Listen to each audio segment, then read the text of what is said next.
চেহারা দেখে বোঝা যায় এক ওয়াক্ত নামাজ পড়ে। মুসলমানের চেহারা এমন হয় না বন্ধু, মুমিনের চেহারা এমন হয় না। খুব বেশি দুনিয়া আমরা খুব বেশি ভোগ করছি না। এই ফাঙ্গাস তেলাপিয়া ইতান খুব স্বাদের কিছু, ফার্মের মুরকার কক মুরকা,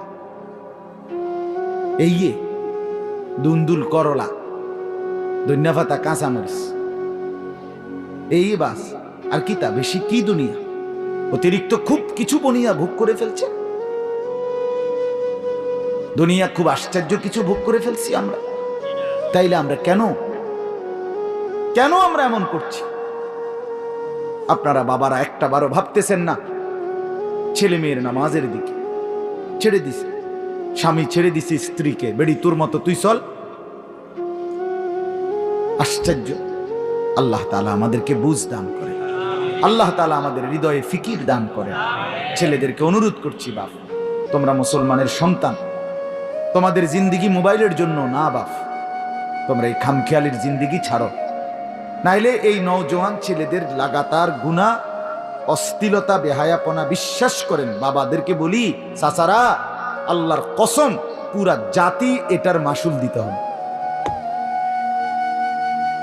এই বেনামাজি সন্তানদের কারণে সারা দিন সারা রাত মোবাইলে ছবি দেখে, নাচ দেখে, উলঙ্গ দৃশ্য দেখে, এই বখাটে দুশ্চরিত্রের মতো চুল, জঙ্গলি কাফের বেঈমানের মতো চুল যাদের, এই সামনে পিছনে ডানে বামে বড়, এদের এই অব্যাহত পাপের কারণে শুধু এরা কষ্ট পাবে না, পুরা জাতি কষ্ট পাবে।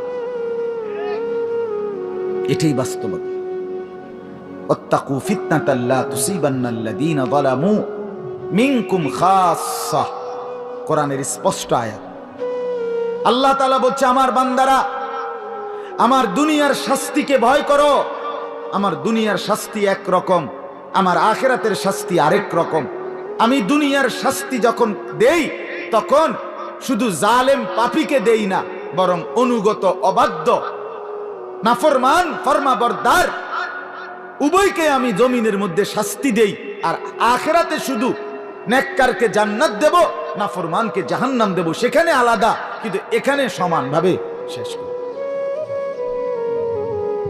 এই জন্য কোথাও যদি ঘূর্ণিঝড় আসে, মহামারী আসে, টর্নেডো আসে, সাইক্লোন আসে, ভূমিকম্প আসে, কোথাও যদি কাফের মুশরিক কর্তৃক জুলুমের শিকার হয়, সেখানে নামাজিও মরে, বেনামাজিও মরে। মরে কিনা বলেন না কেন? তো নামাজি মরলো কেন? আল্লাহ বলেন এটা আমার নীতি, আমার দুনিয়ার নিয়ম একরকম,